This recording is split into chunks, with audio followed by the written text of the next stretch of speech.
So yan mga knockers, welcome back dito sa my YouTube channel. Ito po yung pinakasikat na K-drama land ng filming location, yung Lovely Runner. So dito sa pinapalayas na po kami. Pinapalayas na po kami. So wala na kami masyadong scenes mga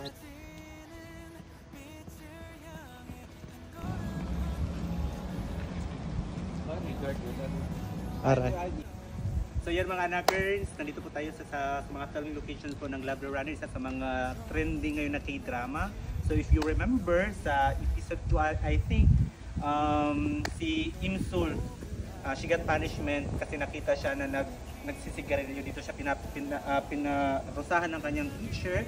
And then if you remember, itong area na to, kung saan sila lumalabas dito, area na to, lalo dito sa school. Mga knockers, itong area na to dito, na, if you remember, si Sonji, inaway siya ng isa sa mga high school mate niya. So they fight together. So Imsul come, she's doing like this. Mama! Diba siya? Oh. Uy, namatay. Yan mga knockers. So itong area na to, dyan talaga sila nag-shoot mga knockers.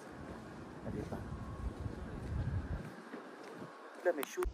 So yan mga knockers, itong scenes na to, si Imsul at saka si Sonji, dito yan sila nag-uusap yan sila kasi nga parang tinatay ata yung necktie niya dito ng area na to. Katapos dyan si Tejo nakita niya, nagselo siya sa scene na to. So yan mga knockers, another scene na naman tayo. Ano? Mga knockers, tumatakbo si Imsul yung pababa. Tumatakbo siya dito mga knockers. Okay, so yan mga knockers, itong aisle na to, dito nag-uusap si Imsul sa si Sonji. Discussion dito, may puno dito. Basta yan, ito area na to. Lahat itong scene na to, dito pinagkunan talaga mga knockers. So mga knockers, another scene na naman tayo. Annyeong! So yan mga knockers, itong scene na to, dito nakita ni Sonji, nakasama si Imsul at si Taejung kasi that time, si Imsul at saka si Taejung mag-jowa bells niya. So ngayon, ito nga si Sonji nagselos kasi duman sila dyan sa island yan. So mga knockers, another scene na naman tayo. Annyeong!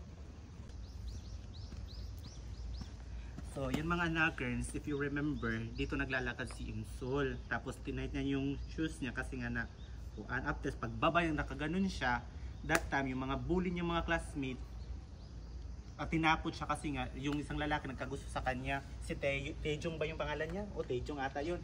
So, nag-away sila itong area na to. So, yung mga knockers, next scenes tayo mga knockers. Annyeong! Knockers, uwi na po tayo kasi ito na po yung last namin dito. Natapos na po yung mga scenes natin. Matatandaan nyo ito yung pinaka-main entrance po ng Chungang High School. Ayan, hindi na talaga, hindi na umuunta. Karina pa nga na po itong may field.